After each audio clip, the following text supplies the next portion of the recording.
नमस्कार, आप देख रहे हैं स्वर स्वतंत्र और मैं हूं विपिन जोशी। आज आपको लिए चलता हूं साहित्य अकादमी के एक कार्यक्रम में जिसका नाम है ग्रामालोक। तो चलिए सुनते हैं।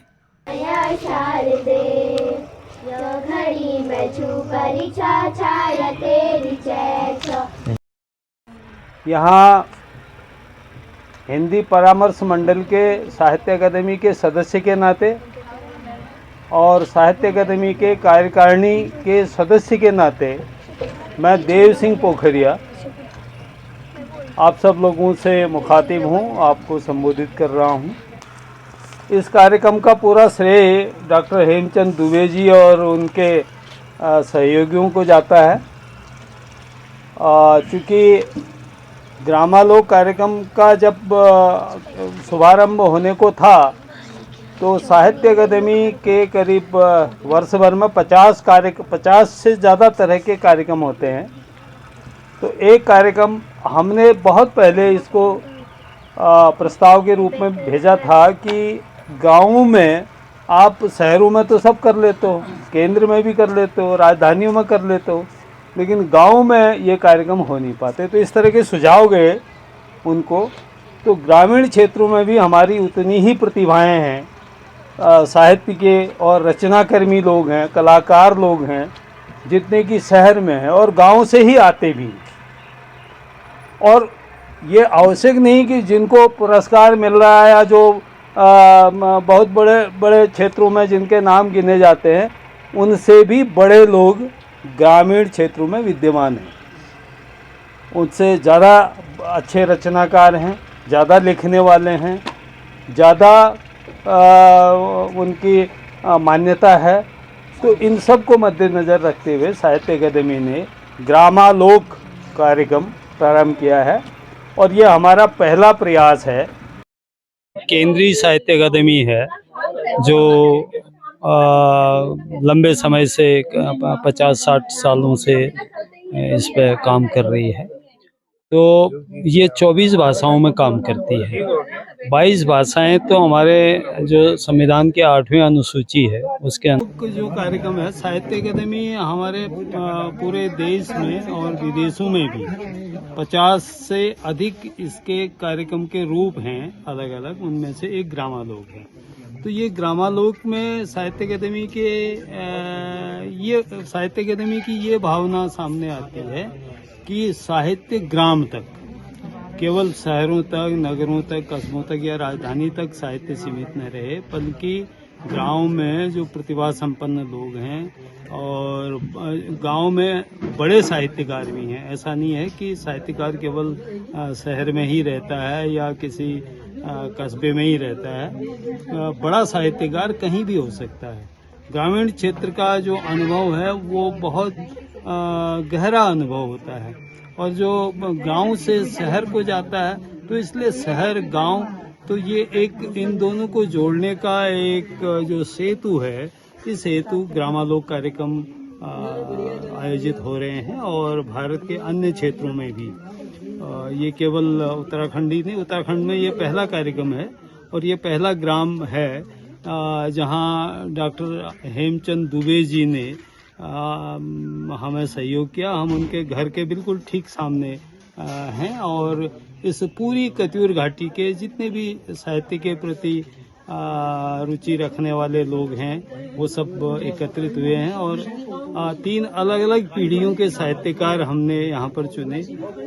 एक और ललित तोलेरा हैं जो बिल्कुल युवा हैं, दूसरी ओर मोहन जोशी जी हैं जो मध्यम उम्र के हैं और तीसरी ओर किरमोलिया जी और गोपाल दत्त भट्ट जी हैं जो हमारी पीढ़ी के हैं। तो तीनों पीढ़ियों के रचनाकारों का क्या सोच है समाज के प्रति, साहित्य के प्रति, उनकी क्या रुचि है और किस तरह से पूरे समाज का प्रतिबिंब उनके साहित्य में देखने को मिलता है और किस तरह से एक आम ग्रामीण जन जो है, ये पूरी कत्यूर घाटी, मुझे तो लगता है कि एक साहित्य का प्रवाह इसके शीर्ष पर, जहाँ पर सुमित्रानंद पंत जी का जन्म हुआ कौसानी, तो ये पूरी की पूरी घाटी जो है एक साहित्यिक अभिरुचि संपन्न घाटी है। इसीलिए हमने इस सिल्ली ग्राम से इस कार्यक्रम की शुरुआत की है और आने वाले समय में हम अन्य ग्रामों में भी इस कार्यक्रम को रखेंगे।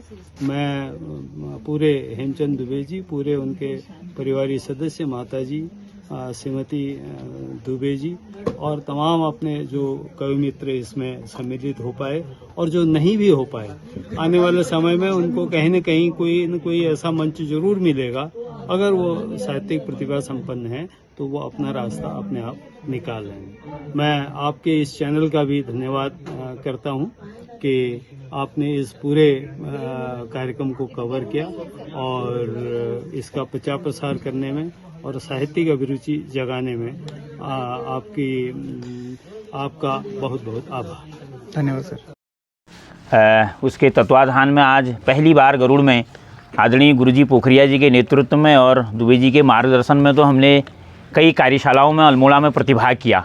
कई शब्दावली आयोग की कई कार्यशालाएं वहां पर आयोजित हुई, उनमें प्रतिभाग किया। लेकिन गुरुजी के ही नेतृत्व में आज पूरे हमारे कटूर घाटी में हमें समझ रहे कि पूरी साहित्य अकादमी है। पोखरिया सर का मतलब यह है कि साहित्य अकादमी गरुड़ में है। आज ये हमारा परम सौभाग्य है कि कम से कम इस बहाने, इस ग्रामालोक कार्यक्रम के बहाने हमारे पूरे शिल्ली गांव और कटूर क्षेत्र का नाम साहित्य अकादमी तक जाएगा। ये हमारे लिए बहुत ही गर्व का विषय है, बहुत सौभाग्य का विषय है। मैं अपनी रचना पर आता हूँ। मेरी रचना का एक शीर्षक है कशक। कशक माने पीड़ा, विडंबना।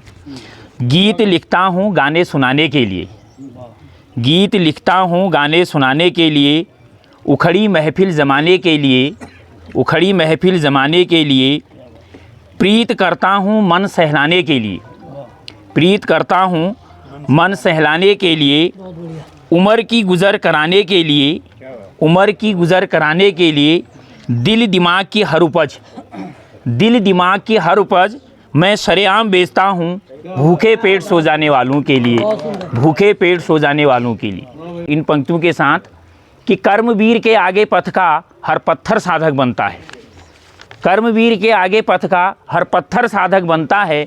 दीवारें भी दिशा बताती हैं, दीवारें भी दिशा बताती हैं जब मानव आगे बढ़ता है, जब मानव आगे बढ़ता है। इन पंक्तियों के साथ मैं आदरणीय गुरुजी प्रोफेसर पोखरिया जी को आमंत्रित करता हूं कि हम सब के समक्ष अपनी रचना रखकर हम सबको कृतार्थ करेंगे। बच्चे को इसको मैंने हिंदी में कर दिया था, इस कविता को बाद में।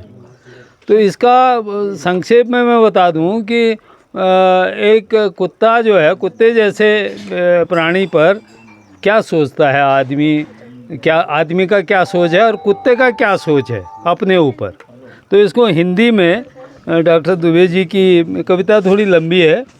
तो बच्चे में ज़िंदगी भर घूमता रहा, गली गली द्वार द्वार, सिर्फ एक कौर के लिए, पेट भर हुए मंग खतुए आदमी की तरह,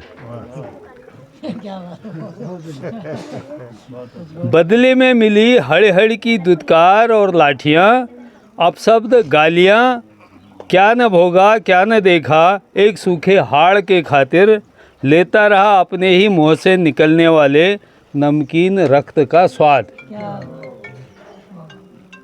दाढ़ता रहा सदा अपने ही भाई बहनों की गर्दन, बिरादरों की गर्दन, छोटी छोटी बातों पर अपने गांव पड़ोसियों से करता रहा कुकर्योल, बड़े बड़े राष्ट्रीय नेताओं और दलों की तरह।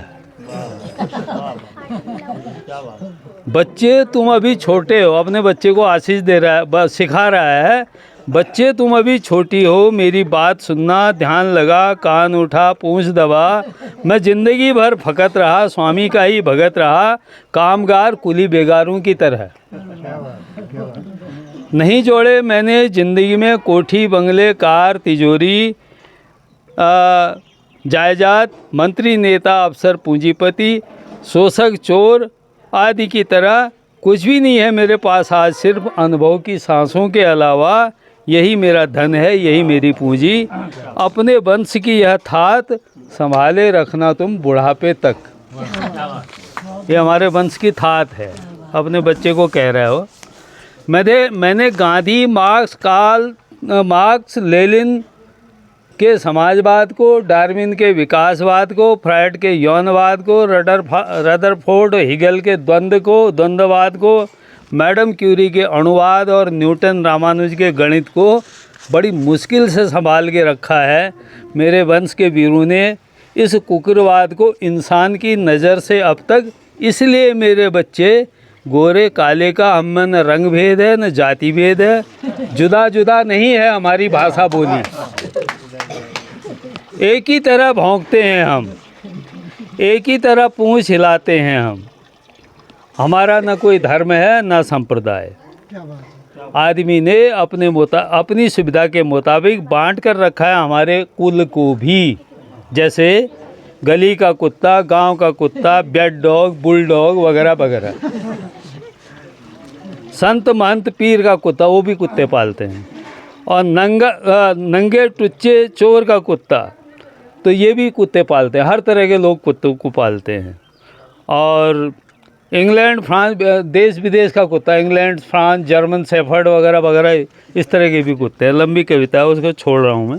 कार, बंगलों, एयर कंडीशन्स, इनमें भी कुत्ते पाले जाते हैं। और जो बिना पले हैं वो गली, बदबूदार नालियों, गलियों, मोहल्लों तक के भी कुत्ते उसमें शामिल हैं हमारे कुल में। एक ही तरह से हम जीभ से स्वामी के तलवे चाटते हैं, हड़क गए तो काट खाने दौड़ते हैं। मेरे बच्चे तेरे सिर पे पड़े द्वितीया के चौड़े, सावन का हरियाला, मेरी सीख का संदेश लेते रहना। अभी बाकी कविता छोड़ रहा हूँ। अपना लेना सभी को बिना भेदभाव के, पुलिस की तरह सदा सूंघते रहना जेब वालों को। घूसखोरों की तरह तनिक खटके में ही खोल लेना आँखें, बड़ों के सामने दबा लेना पूछ, टांग उठा के छोटों के सामने हो जाना छोटा, और अपने से बड़ा दिखे अपनी गली का हो जाना शेर। नेताओं की तरह सदा योजनाओं और आश्वासनों पर भौंकते रहना, केवल भौंकना। और जब खाने की बारी आए तो पनडुब्बी, जहाज, और आजकल भी जो खा रहे हैं स्पेक्ट्रम वगैरह वगैरह, जितने घोटाले हो रहे हैं, वो सब अलग ले जाकर किसी कोने में जाकर खाना। अपनी जाति गुणों को बनाए रखना। आदमी ने तो छोड़ दी आदमियत, पर तू आदमी न बनना, न छोड़ना कुत्तापन, न छोड़ना कुत्ता। आदिम तो कुकर बन गो, तू आदिम झन बनिए। ये कुमानी कविता की अंतिम पंक्तियाँ। आदिम तो कुकर बन गो, तू आदिम झन बनिए। और नियोजन के बावजूद आदमी के परिवार यदि 12 हों तो तेरे 13 हो जाएं। मौ बार कुकुर तेरे कहते हैं। एक कुमानी में कहावत है, मौ बार कुकुर तेर। तो अपने बच्चे को आशीर्वाद देते हुए कह रहा है कि नियोजन के बावजूद, फैमिली प्लानिंग जब से चली है, आदमी के बच्चे कम होने लगे हैं। तो आदमी के परिवार अगर 12 हो जाएं तो तेरे हमेशा 13 हों। बेटे, बेरोजगारों की तरह मैंने अपनी पूंछ पर बांधा था थैलुआ, पर आज भी मेरी पूंछ टेढ़ी की टेढ़ी ही है, क्योंकि बिना काम के टुकड़ों से पेट भरने की हम लोगों की आदत हो गई है। एक बात और, मालिक की चीज़ पर कभी मुँह न मारना, रक्षक की जगह भक्षक न होना, हो जाना, पलुहा जाना, कोठी से गली तक, गली से कोठी तक, तेरा वंश चलता रहे। धन्यवाद।